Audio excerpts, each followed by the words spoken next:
1956 ఫిబ్రవరి 20 ఢిల్లీలోని హైదరాబాద్ అతిథిగృహం. ఆ రోజు తీసుకున్న ఒక నిర్ణయం భవిష్యత్తులో కోట్లమంది జీవితాలను ప్రభావితం చేస్తుందని అప్పట్లో ఎవరూ ఊహించలేదు. ఆంధ్రప్రదేశ్ రాష్ట్ర ఏర్పాటుకు ముందు తెలంగాణ, ఆంధ్రా నాయకులు కలిసి కూర్చుని ఒక ఒప్పందం చేసుకున్నారు. అదే మనం పెద్దమనుషుల ఒప్పందం అని పిలిచేది. పేరు పెద్దమనుషుల ఒప్పందం, కానీ ఆశలు మాత్రం చిన్నవి కావు. తెలంగాణ ప్రజల భవిష్యత్తు, వారి హక్కులు, వారి స్వాభిమానం అన్నీ ఆ ఒప్పందంలోనే నిక్షిప్తమై ఉన్నాయి. హైదరాబాద్ రాష్ట్రాన్ని ఆంధ్ర రాష్ట్రంతో విలీనం చేసే సమయంలో తెలంగాణ ప్రయోజనాలు దెబ్బతినకూడదని 14 ముఖ్యమైన హామీలిచ్చారు. తెలంగాణలో మిగిలే నిధులు అదే ప్రాంత అభివృద్ధికి ఖర్చు చెయ్యాలని చెప్పారు. ఉద్యోగాల్లో ముల్కీ నిబంధనలు పాటించాలని, తెలంగాణ యువతకు ప్రాధాన్యత ఇవ్వాలని హామీ ఇచ్చారు. తెలంగాణ ప్రాంతీయ కమిటీ ఏర్పాటు చేసి స్థానిక సమస్యలను స్థానికంగానే పరిష్కరించాలని నిర్ణయించారు. విద్య, ఆదాయ వనరుల పంపిణీ, ఉద్యోగ అవకాశాలు అన్నింటిలోనూ తెలంగాణకు న్యాయం జరుగుతుందని మాట ఇచ్చారు.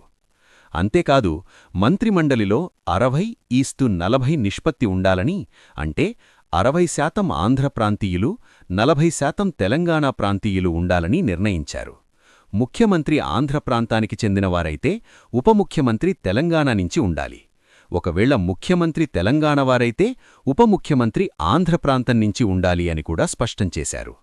ఈ మాటల్లో సమానత్వం కనిపించింది, న్యాయం వినిపించింది.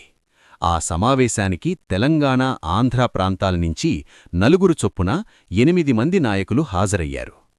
తెలంగాణ తరపున బూర్గుల రామకృష్ణారావు, కెవి రంగారెడ్డి, జెవి నర్సింగరావు, మర్రి చెన్నారెడ్డి, ఆంధ్ర తరపున బెజవాడ గోపాలరెడ్డి, నీలం సంజీవరెడ్డి, అల్లూరి సత్యనారాయణరాజు, గౌతు లచ్చన్న సంతకాలు చేశారు. ఆ సంతకాలు కేవలం కాగితం మీదైన సంతకాలు కాదు, ప్రజల ఆశల మీద వేసిన ముద్రలు. కాని కాలం గడిచే కొద్దీ తెలంగాణ ప్రజల్లో ఒక బాధ పెరుగుతూ వచ్చింది. ఒప్పందం ప్రకారం తెలంగాణకు రావాల్సిన న్యాయం జరగలేదని విమర్శలు వెల్లువెత్తాయి. నిధుల్లో వివక్ష, నీళ్ల విషయంలో అన్యాయం, ఉద్యోగ నియామకాలలో అవకాశాల కోత, ఈ అసంతృప్తి ఒక్కొక్కరినీ రగిలించింది. ఆ అసంతృప్తి 1969లో ప్రత్యేక తెలంగాణ ఉద్యమంగా మారింది. వేలాది మంది యువకులు వీధుల్లోకి వచ్చారు, తమ హక్కుల కోసం పోరాడారు. ఆ పోరాటం ఒక్కరోజులో ఆగలేదు. సంవత్సరాలు గడిచాయి, తరాలు మారాయి, కానీ తెలంగాణ ఆకాంక్ష మాత్రం మాయకాలేదు.